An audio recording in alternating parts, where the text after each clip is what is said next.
Hey, it's the podcast guy. Sutton United Talk Time on podcast. It's the Sutton Podcast. And there it is! Sutton United at the GM Vauxhall Conference have put out First Division Coventry City, winners of the FA Cup themselves less than 2 years ago. And what a moment to enjoy for the fans of this Surrey side.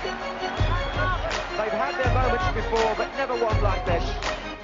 But the whistle goes down. Delight for Sutton United. Sutton United from the National League are through to the last 16 of the FA Cup. No longer English football's perennial non-league club. A 123-year crescendo reaches a new peak for Sutton United, who are promoted to the Football League for the first time. Hello and welcome to another episode of Sutton United Talk Time on podcast. It's the Sutton Podcast in association with Lucky Star Gin. I'm your host Mike, and with me on this peek behind the amber curtain special episode, we have got Chris and Karen from the Sutton United Foundation. They probably don't know they're representing the whole foundation. I've just laid that on them now, but that's what they're doing on the show. Thanks for joining us, guys. We are going to be talking about some of the events and programs that you run, including the walking football. There's a couple of groups there and there's some slight differences, and some of the partnerships that we have with other charities, and there's other little bits on my list. We do love hearing from you all. Join the conversations. Let me know more of these kind of things that you want to have conversations about. We want to chat with other fans, share it on social media, tag me in it at Sutton Podcast, and give us all those lovely thumbs up on YouTube. You know how much I love them. Chris, we start with you. Tell us a little bit about yourself and your role within the foundation. Yeah, hi Mike. So I'm the men's health and exercise coach for Sutton United Foundation.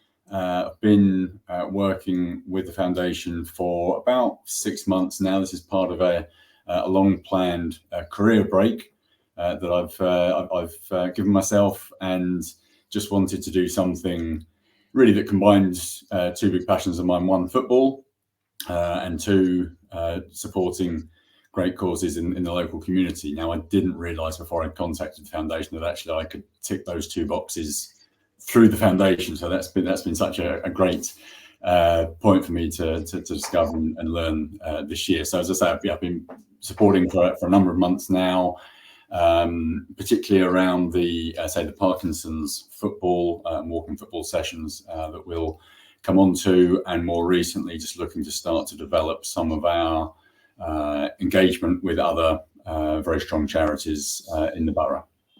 We obviously talked about them, but I did see the list and I was like, hey, I've had them on before. I've had them on as well. So there's lots of nice crossovers. That's good. Karen, we did a little test run the other day, and you mentioned that you've got no knowledge of football whatsoever. Oh, no, hang on, sorry. No, I have, yeah. You're a Liverpool fan, sorry. I am, yeah. Yeah, yeah, that's correct. So tell us a little bit about yourself and your kind of role in this. Well, so basically, I'm a 49 almost year old lady that likes to play football. I've played football since I was 7 years of age. Supported Liverpool, as you just said, since 7 years of age. My very local team is Sutton United, which is literally, I can see them from across my window from where I'm sitting. I haven't played football for a long time, and I saw on Sutton United's Instagram about Parkinson's walking football, and I emailed Bobby and I just said, is this suitable for a 49-year-old woman with Parkinson's? He said, come down, join in, see how you feel, see how you get on. That was back in September, and it's now December.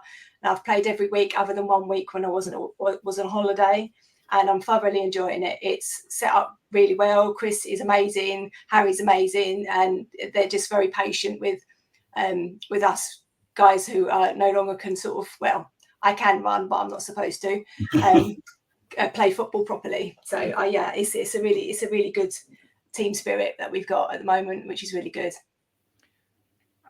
This is going to be a slight curveball, and I'm sorry straight away. So you've played football for a long time. Obviously, that would be slightly different experience to my 7-year-old, who, if he wants to play football now,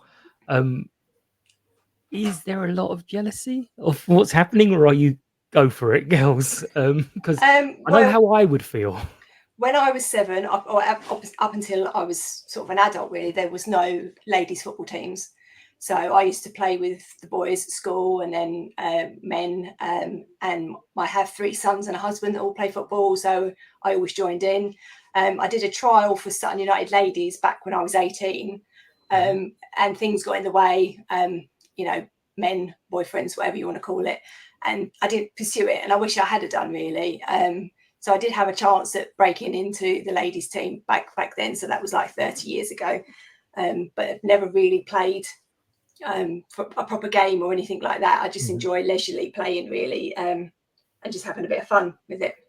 Yeah, because it's one of my major bugbears. I've got 2 daughters, and the grief when you see, I don't know if either of you use social media, but any of the grief that ladies football goalkeepers especially get, and it's like, come on, the goals are bigger than they are. So yeah, it does wind me up, but we're not talking about what winds me up. We're going to move on before I start.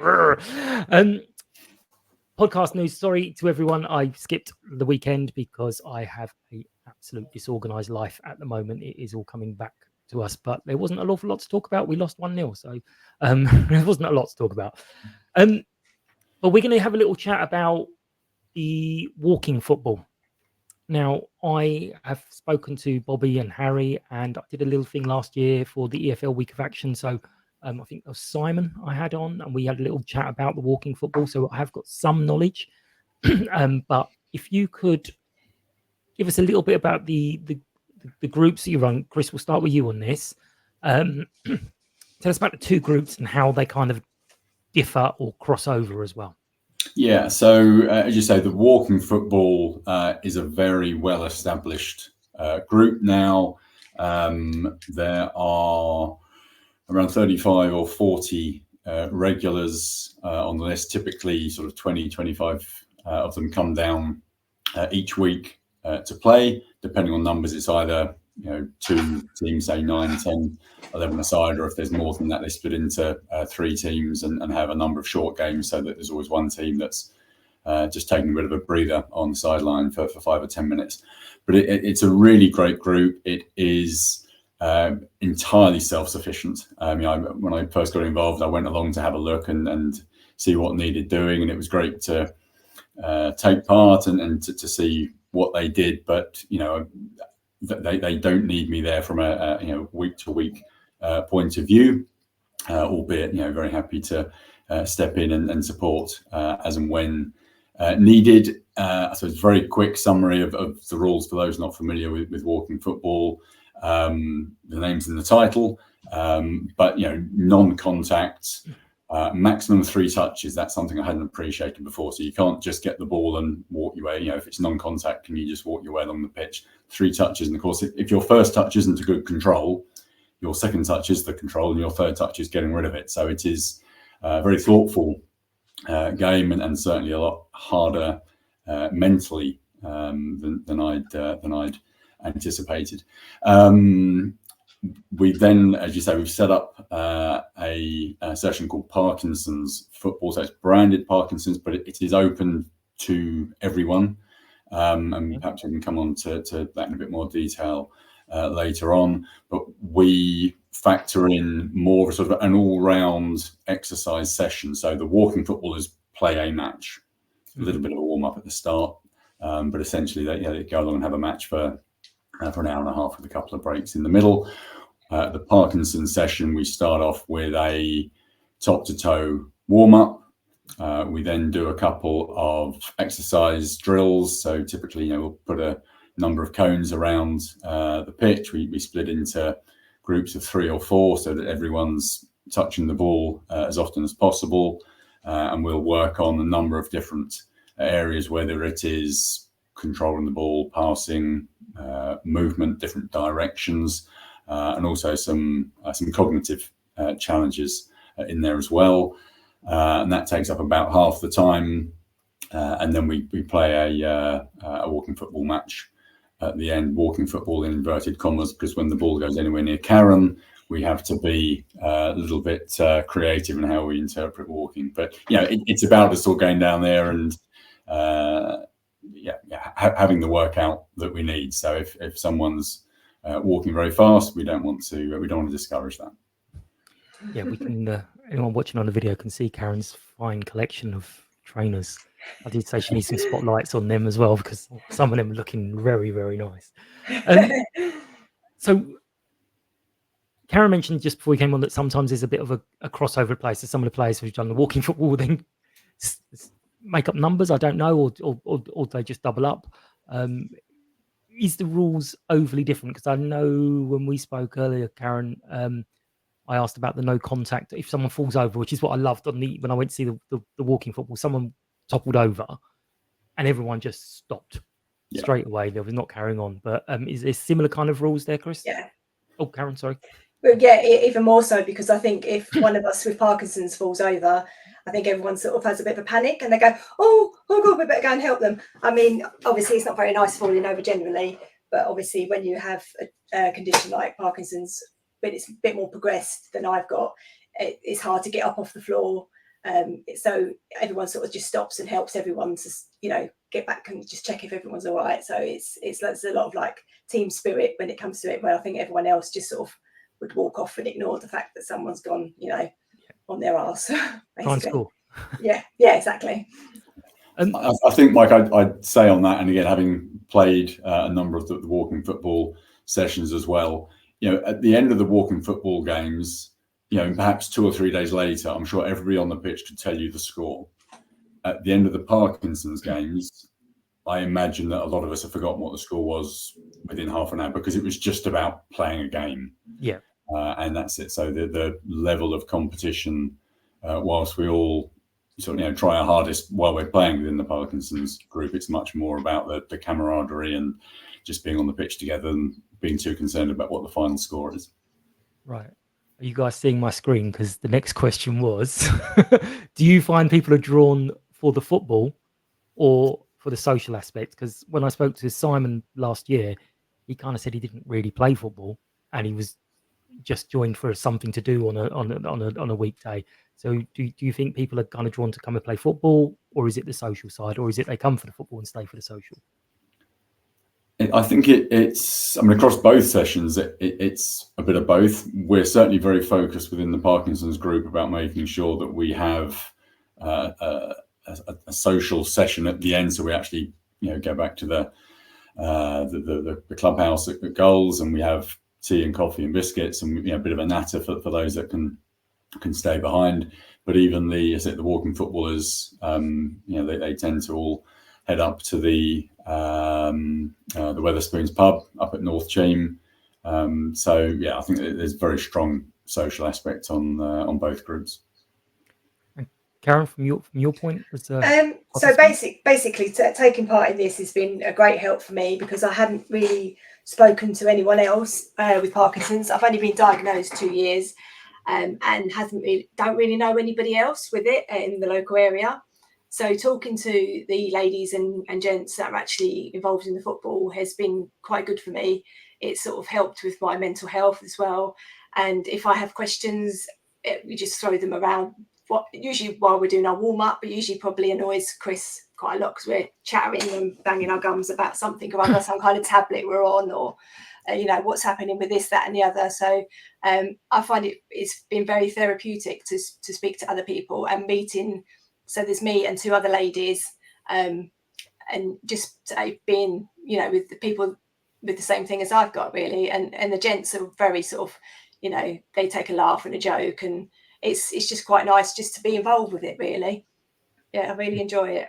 Because that must be, it must be quite a scary thing, because the only things are what the doctors are telling you and what you should never Google it. But you Google it, we all do it. And you're only seeing like one side, but when you actually people who live it and have lived it must be such a kind of comfort to just ask your silly questions. Exactly. That's exactly right. Yeah. So I'm going to stick with you, Karen. You kind of saw the tweet that went out and you went, I'm going to go with that. You have a link obviously to Sutton because you can see us from the garden. How do you think other people are finding it? Is it just the link through Sutton, or are we doing more? I presume through Parkinson's UK, because one of the ladies that joined us after it started up had gone to an open day at Parkinson's UK, and she was told by another lady that had come on the very first session that it was on, and she lived obviously within Sutton. So she joined us a couple of weeks later than everyone else. So they're promoting it, and so I think there's been sort of word of mouth more than anything. Obviously, I don't really know how far the advertising is gone so far, but every time I talk to anyone about what I do, I always promote, what Sutton United are doing for people with Parkinson's, just because it's helped me so much with everything in my life. It just exercising you're supposed to exercise regularly. It's something that I love doing. I love playing football, even though, I get out of breath quite a lot because my fitness levels aren't the same as they used to be. And it's, like I say, it's just meeting people with the same condition and just having an hour and a half away from the normality of normal life. And it just so happened it fell on a Wednesday when I don't work on a Wednesday. So it seemed like it was fate, basically. So yeah, but I'm really sort of, focused on playing football more. As Chris said, I don't do the walking part sometimes because I can't stop myself from running sometimes. But I'll get there in the end. There's also that psychological commitment of, even if you didn't fancy it and you think, oh, I'm a bit achy, you're gonna be like, oh, I can't let them down. I've got to go. Exactly. Do you think that plays a part in forcing you? I mean that nicely, to do your exercise. It definitely does. I mean, I don't find myself forced to go. I look forward to it. I enjoy it. No, I mean yourself forced, not no one else dragging you. I look forward to it. I know, like tomorrow I'm going to play football, and that's my thing. Like I say, it's an hour and a half where I haven't got to think about doing washing, putting the bins out, normal day-to-day stuff that us women have to do. I'm not working. It's something that I enjoy doing, so I really look forward to it every week. Right, I've already mentioned I've got 2 girls and a wife, and I'm staring at the washing up now, waiting for me to finish. So I must have got the wrong memo there. Chris, do you know how this started, and sort of why is it so important? So who came up with the idea, and kind of why is it so important to us? So I mean, the idea predates my involvement with the foundation. So this was something that hadn't started when I got involved, but the idea was very much there. I think, to be honest, when I chat with Bobby and Harry, there are so many things they would love to do. They've got so many ideas. It's a question of resources and us sort of working out where we can be the most effective with the resources that we have, and for whatever reason, this was something that those guys really wanted to make sure that they were putting a lot of effort into, and this is it, me coming along. It was very good timing for them to say, actually, Chris, you take this, have this as your baby, and just run with this and see where you can get to with this. And as I touched on earlier on, it's branded Parkinson's, but I'm really keen that we make this open and available to everyone. So any listeners, whether it's yourself or family or neighbours, people who have limited mobility, shall we say, and whether that is arthritis or recovering from surgery, or they just had a long-term injury, or just feeling the effects of age, come down. If you're moving around freely enough to join the more competitive walking football session, do that. If maybe you do that sometimes, but other times you're not feeling so great and you come and join our group. They're both on Wednesday mornings at Goals, so the walking football is 10 o'clock, and then we start at 11:30. And there's, I think Karen touched on, we've got a few people who manage to play in both sessions. And sometimes you have people who pick and choose between the two. So there's no sort of commitment. You don't have to say, well, I've got to go to this one every single week. You just work out what's the right one for you and how you're feeling every single week. The follow-up question was, this is branded as Parkinson's football. You've said it's suitable for anyone with limited mobility. So you're definitely sure you haven't seen sight of these questions. So how do we make the sessions inclusive and accessible? I mean, Karen, you do the sessions, so you've got a slightly different aspect to Chris, who obviously thinks, right, this is how it works. How does it work? So basically, Chris is very good with our warm-up for starters. Obviously, with Parkinson's, we have a lot of balance issues. So he always makes sure if we can't do something, if we're standing on one leg, we're holding on in case we fall, that sort of thing. So he's very in tune with what we need to do to warm everything up and to obviously not fall over by warming up. And obviously the other drills that we do, sometimes when we reverse things and we go in the opposite direction, some of us get a bit confused and get, because it sort of puts us off balance, because that's what it does. That's what Parkinson's does. I mean, if you're going in one direction and all of a sudden you've gone the other way, or if he's getting us to run backwards while doing something else, sometimes it's a bit confusing. So it sort of helps keep your brain going as well, actually remembering the drills that you've been told to do. And sometimes we ad-lib a little bit. Sometimes I get very frustrated when some people don't do it properly, but that's me because I'm a bit of a perfectionist. But yeah, it's an all-round sort of warm up and sort of skill booster thing before we then have a game, which I quite enjoy and I take quite seriously. But like I say, I'm very competitive and I don't like losing. So, I mean, we've kind of spoke about a little bit of the social side, but there's got to be physical. You've mentioned a lot of the warm up, and even without the game, that sounds fantastic. But what do you find is the sort of physical benefits for you, and do you see others getting better over time with their physicality and playing football? Sometimes it's okay. It depends if you injure yourself. So obviously, because we haven't played games like this for a while, the first couple of weeks I sort of pulled my thigh, which I wasn't expecting to do so soon, because I thought, I can play football, gone in health forever, and obviously hurt myself. So for the first sort of 5 or 6 weeks, I was a bit sort of tentative on things, but that's improved and I feel a lot better, and I know that I can sort of push myself that little bit. I think obviously the rest of the chaps that play with me are a little bit older than me, so obviously they have problems because of their age generally, I think. So it's probably a bit different for them than it is for me, because I'm still relatively fit and I do a lot of exercise generally anyway. Before I was diagnosed, I used to do a hell of a lot of exercise. Obviously now, after being diagnosed, I don't have as much energy as I used to. So that has an impact on how much exercise I do, but I do try and sort of do something at least 3 times a week just to keep myself going. And it's all to do with it releases natural endorphin and dopamine into your brain, which is what we lack when we have Parkinson's, and it replaces that on its own. So it's a win-win as far as I'm concerned, really. But yes, it makes you feel good because obviously the dopamine's been released and you sort of on a buzz basically when you finish. So yeah. And like we've already mentioned, like the emotional side as well, the connecting with other people. So it kind of ticks all the boxes.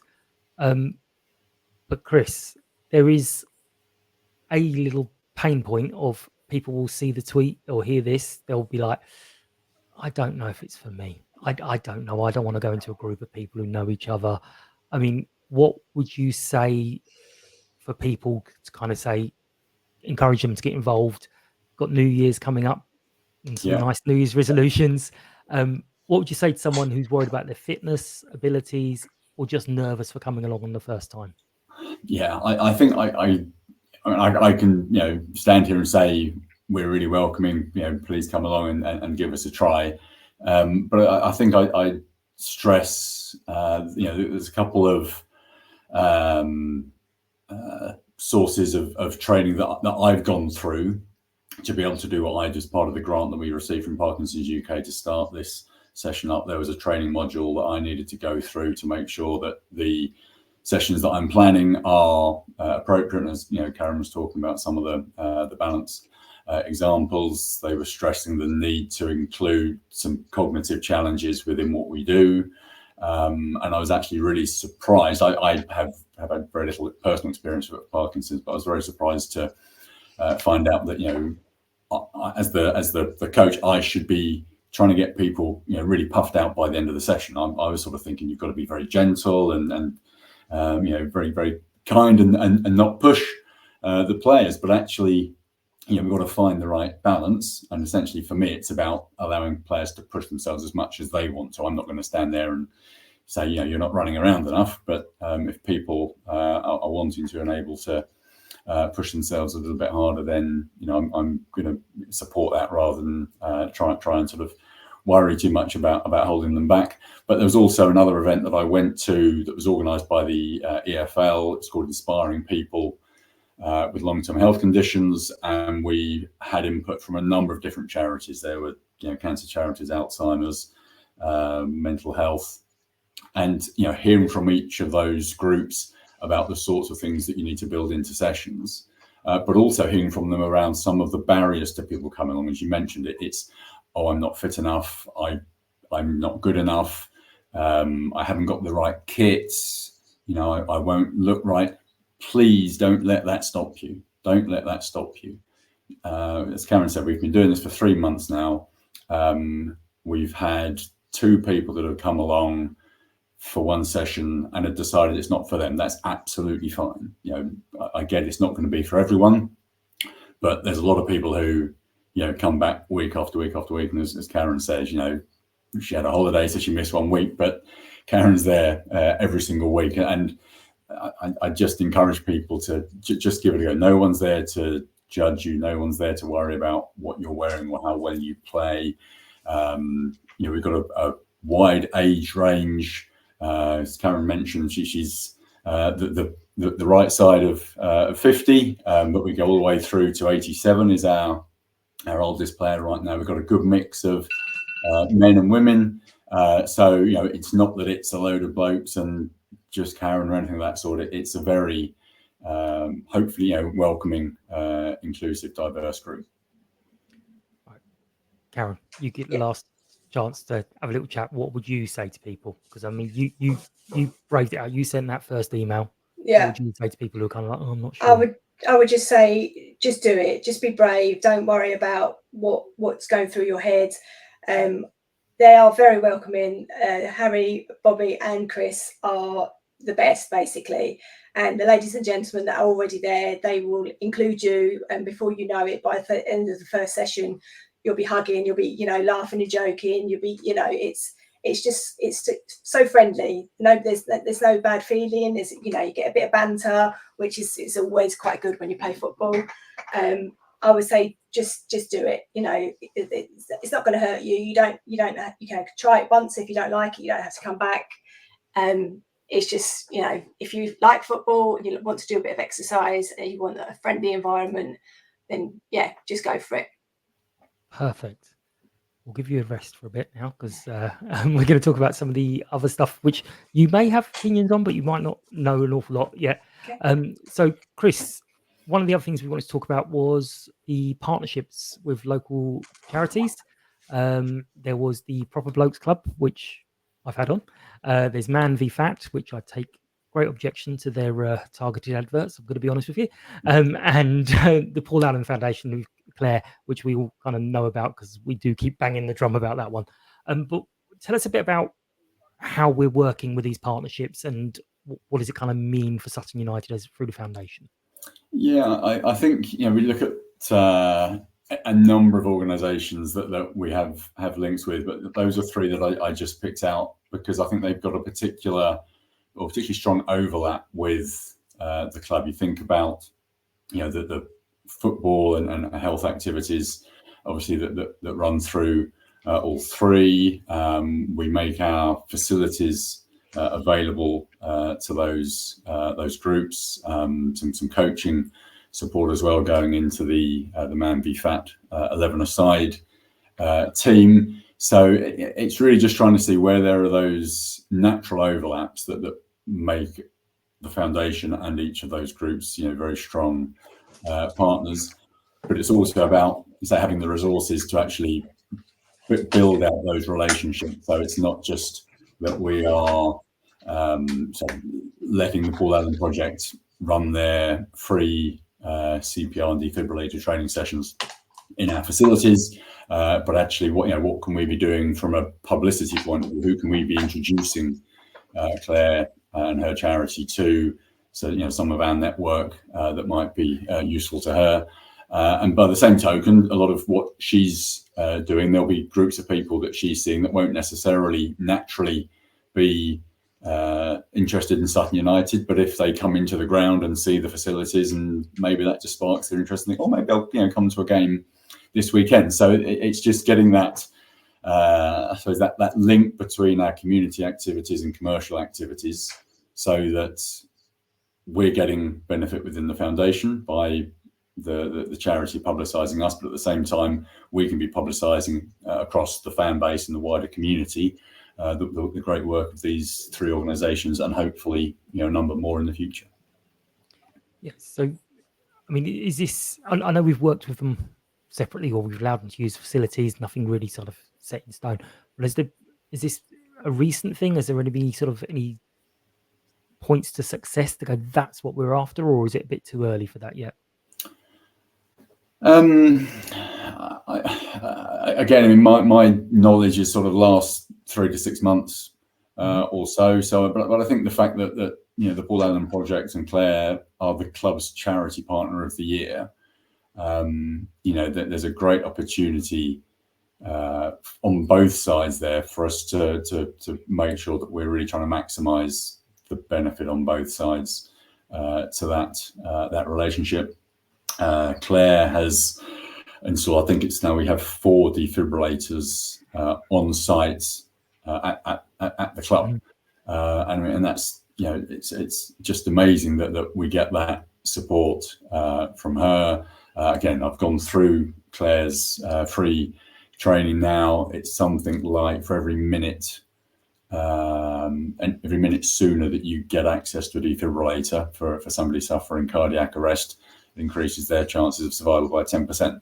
So, just saying, there's one at the club, actually you might be at the wrong end of the club and it takes you 3 minutes rather than 1 minute to get that. So I think, from the club's point of view, having those defibrillators there is fantastic, and whatever we can be doing to help publicise what Claire does, so that she's continuing to roll out across the borough. She's recently installed her 27th defibrillator in the borough. I'd like to think that some of that might be supported by what we do at the club, and if it's not, then we'll work very hard to make sure that we can help her hit that target of 30 that I know she's trying to get to very soon. It's not 30. When I had her on, I asked her what would the world be like if Claire got her way, and she said there'd be one every 100 yards. I'm thinking of a year. I'm thinking of a year-end target, to be honest. I know we're running out of time. Yeah, she came on the show, and everyone said she was the best guest I had in ages, because I asked one question and I didn't get another word in for 30 minutes because she just went off, and I was like, this is amazing. So passionate about what she does. God, amazing. I keep saying it. I've got to know her a little bit, and it's like, I'm just plugging a friend, but just amazing. The Sutton United is probably, outside of St Helier Hospital, the safest place in the borough if you were to, God forbid, have a cardiac arrest, because I think all the players, the coaching, academy players, loads of the fans are all trained. And as you said, there's 4 on site. So it's like, if you're going to do it again to Green Lane, because we've got loads of people there. I did say that you could keep quiet for a bit, Karen, but you mentioned you like exercise, and I was told there is some boxercise. Yes. Do you know about that yet, or am I just signing you up now? No, I actually spoke to Chris last Wednesday, because I had an appointment with my specialist nurse that I saw for the first time in almost a year on Tuesday, and she said that Sutton United was also trying to put on a boxercise class for people with Parkinson's, because it's all to do with your coordination. It's very good for your coordination. And I mentioned it to Chris, and it said yes, it was on the cards. I wasn't sure when it was going to be. But yeah, I would be definitely up for that. I love a bit of punching things. I do a body combat class at the moment, but it's just a normal class with normal people. It's not people with Parkinson's, and people that I do the class with don't actually know that I have Parkinson's. So sometimes it's quite awkward when I can't always do everything at the same speed as they can, or the same, ferocity. But to do it in a class with people with the same condition, it would mean that I wouldn't feel so sort of on my own and out of place. I mean, people sort of try and include you, but they don't actually know. I don't tell everyone that I have it, and to look at me, people don't think that I have it. So I'm not friendly enough with the people I do the class at Westcroft, so I wouldn't share that sort of information. But yeah, I'm definitely up for having a boxercise class, because it's just across the road from me, so it'd take me 2 minutes to get there. So it's even better. What I'm hearing is you've got experience, you're enthusiastic. Chris, I think if you do it on a Wednesday, I think I might have found someone to help you run it. Sounds good to me. We had a situation a couple of weeks ago. I introduced into our warm up just some gentle punching exercises, and the moment I mentioned punching, Karen sort of launched into this pose of sort of legs apart and hands up, ready to throw some punches, and I sort of flinched back because I thought she was. I thought she'd actually sort of launched into one. So clearly, has that boxing experience. So it's good to know that we've got our first member as and when we get that set up. Trainer, get to do it. So, how far along is that? Is that a 6 months, a year, or are we still kind of just early stages? Well, we're hopeful that it's imminent. I hesitate to put a date on it, but I'd be hopeful that early in 25 we'll be up and running with that one. Excellent. There's another odd thing that I had, and I think you're involved in. It kind of does switch it up completely, but it's the energy meters. I suppose there's a tenuous link. You're trying to get more energy into people, so we'll go to the energy meter. No, it doesn't work. What was that energy meters? So this it's another great example of where, again, I'm coming from a financial career background. I didn't get the opportunities of a foundation and a football club and how they can support the local community. So there's a government initiative to promote awareness of smart meters, both from a cost of living point of view, hopefully making savings on energy bills, but also environmental sustainability and everybody using less electricity and gas.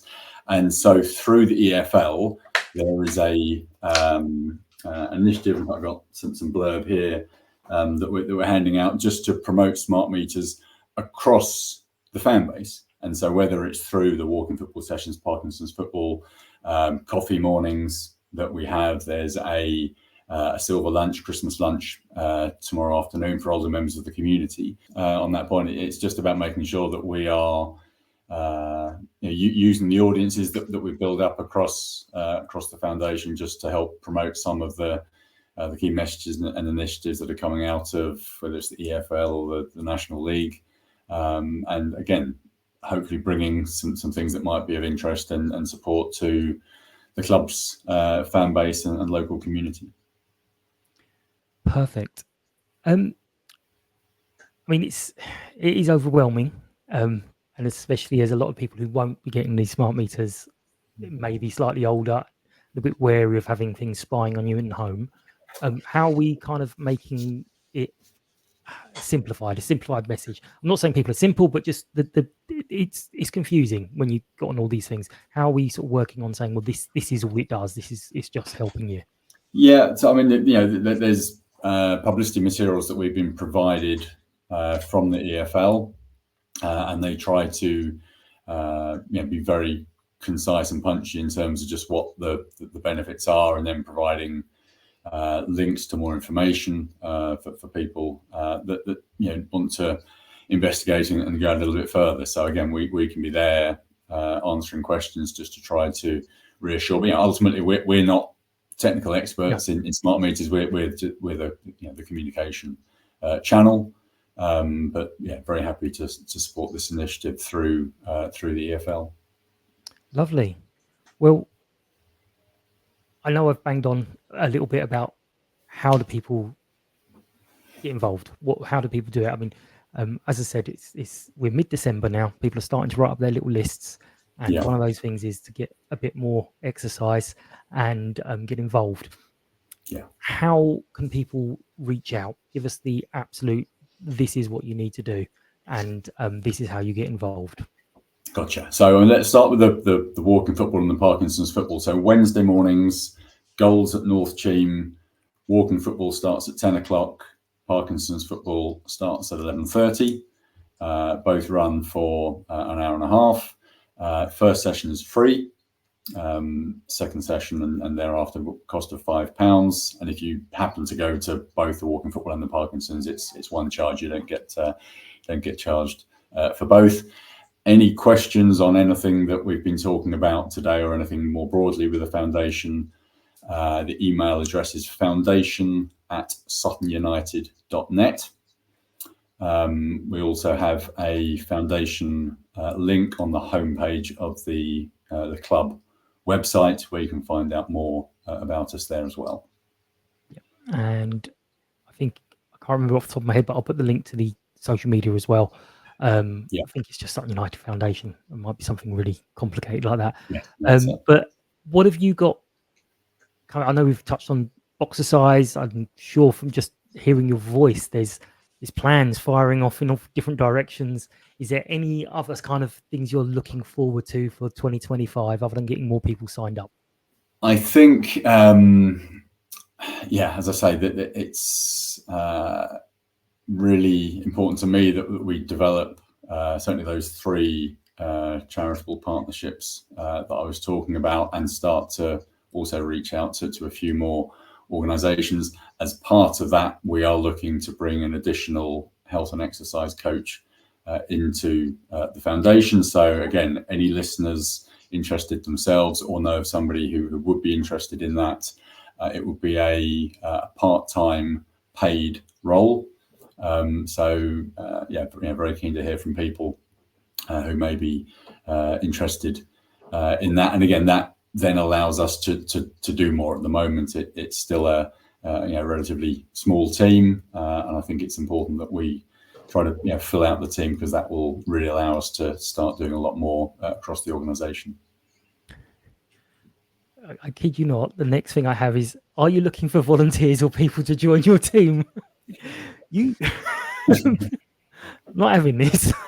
Well, the volunteer one is a great point as well, Mike, because it's not just about coming down and having the commitment of a sort of a permanent role as such. Again, my work with the foundation is on a voluntary basis, as I say, just fitting in with the career break that I'm taking. I have to say that the longer I work with the foundation, the more I don't want to end the career break, and I'm not going anywhere anytime soon in terms of certainly the Parkinson's football group and some of the other activities. I want to make sure that I continue to be involved in those for some time to come. But this is it. We're always looking for other people to come along and get involved. And if it's that you've got a couple of hours a week to take something on, or just every now and then you've got a half day and you can come out and get involved, then really keen to hear from you through that foundation at suttonunited.net email. Perfect. So we kind of skimmed over those charities. So the Man versus Fat is a sort of weekly, I know this because of the adverts, by the way, the weekly sort of check-in. You play football, I think you weigh yourself beforehand, and there's kind of a little bit of accountability, and the idea is you're losing weight. So is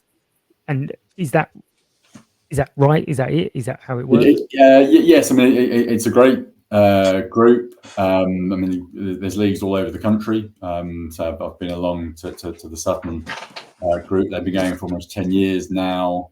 I believe collectively they've lost over 1.5 tons, which is amazing in that time. Just under 100 players within that league, and that's it. They're all obviously in their teams. They have the weigh-in, and the collective weigh-in will give your team a number of goals head start in the game. So it's not just about playing football and losing weight. You know, if you're the one player in your team who has put on weight in the last week, your team don't get a goal bonus. So you're really incentivized to make sure, you're losing weight in the week, and then actually the person that loses the most weight gets a goal for their team or whatever it might be. But there's lots of incentives, and it just works really well. And it was really great just to be sat in the weighing room as this stream of players comes in, and just seeing the banter that goes on. Obviously, everyone supporting their own teammates, and not so happy if someone else's team has had a particularly strong week with the weight loss. So it's a very well structured team. Again, they don't need anything from Sutton United to run that on a weekly basis. Where I'm looking to help out is to provide some coaching support to the 11-a-side team, which hopefully all then sort of feeds back into their Friday night sessions as well. But really good organisation. Yeah, and the Walking Blokes Club, again, that's it's a strange one because obviously we're men, we don't have feelings and all the rest of it, but we do. I believe the way he's explained it is you're encouraged to walk and talk, yes, but you're not expected. So go along. There's one at Sutton, I think there's one in Wallington as well, off the top of my head, and it literally is a group of guys just walk around, and you can have a one-to-one chat, a little group chat, and it can help. That's it. Yeah, I think they're in most London boroughs, if not all London boroughs right now. I mean, amazing what Scott's done with that over the last couple of years. But you're right, on a pretty sure it's a Thursday evening at 7 o'clock outside the club on Gander Green Lane. Meet at 7, walk for an hour, finish back at the club, and this is it. So every week there will be a mixture of regulars and new joiners. And as you say, depending on the number of people there, you might split into a couple of one-to-one chats or a couple of larger groups. If you don't feel like talking, then you can just join the walk and listen. And I know that's obviously quite common with new joiners, just sort of go along for a couple of times and get a feel for things. But start to make those friendships and get that support network and hear from other people what works for them, again, it's something that's really opened my eyes when I joined those guys for a walk as to just how effective that can be. Yeah, we touched on that earlier with Karen. It's the silly thoughts that come into your mind and the questions, and you think, I can't ask anyone that, and then suddenly you've got someone who's been quite open and talking to you. Oh, hang on, I'm not the only one that's going through that or thinking that as well. So they're really useful. Yeah, and there were things, just from my own point of view, there's things that I was discussing on that walk that I haven't told my best mates, but because everyone on that walk is no one's judging you. Yeah, no, you can just say whatever you want to say. It's a real safe space, and so from that point of view, it was just, I'd say, really powerful to be a part of that walk and to see what it meant to the people there. Yeah, and from my personal thing, sometimes you say something out loud and you just realise, why has that been rattling around my head for the last 3 weeks? I should just literally have let that go, and then it's gone and done. Yeah. But I'm going to wrap up in a second. But is there anything else you guys would like to plug or highlight? I know we've covered quite a bit, but I just want to make sure we haven't missed anything out. Karen, was there anything else you wanted to mention, or? No, just basically, if anyone is interested in football and has Parkinson's, or like Chris says, any other problems that they can't play regular football, come down, give it a go, and see how it goes. They might even love it. That you give it a go. Live every life like it's your last, basically, and enjoy it. Really, that's my motto. Don't walk with the ball near Karen. No. And Chris, anything kind of I've missed for you, or you wanted to highlight? Nothing that's missed. I think I'd just go back to something that Karen said quite early on. I think about how she sort of is really encouraged to come down every week. Just from me, a thank you to all of the players who've come down to help support the Parkinson's football group as we've tried to get that off the ground, because I know it can't be easy, coming down each week. There'll be some weeks that you just, you think, oh, I'm not sure I'm up for it this week, but it's great to see the regulars coming along, and as I say, just massive thank you to Karen on behalf of the rest of the players, because clearly we're doing this for those guys, but recognise it's not always easy to come along every week, but people are there, they're smiling, they're joining in, and hopefully continue to do so as we go into next year. Perfect. Well, thank you both so much for everything you're sharing. I hope it spotlights some things and we get some listeners. As you said, Chris, maybe not them, maybe their neighbours, friends, someone, just sort of say, oh, I've heard of something, and then just point people in the right direction, and the guys at the foundation can do the rest. But we are going to wrap up this episode of Sutton Podcast. As always, we appreciate the ear tension and feedback. There's a young guy who normally rolls his eyes at that point when I say ear tension. So feel free if you want to roll your eyes. I don't mind. Follow, like, share this episode at Sutton Podcast on all your social medias. As I say, give us the little tags and thumbs up. Subscribe on your preferred platforms. Give me the thumbs up on YouTube. We're back on Sunday, where we should have Andy and George and possibly Neil to talk about the game. Neil, I'm sure, will tell us all about his car troubles. It's why it's a possibility. As always, thank you to Lucky Star Gin, our sponsors. Thank you to both of you again, Chris and Karen. You've been amazing. Thanks, Mike. Thank you. And thanks to the listeners. I hope you've enjoyed this episode of Sutton Podcast. Take care, and we'll catch up soon. Bye-bye.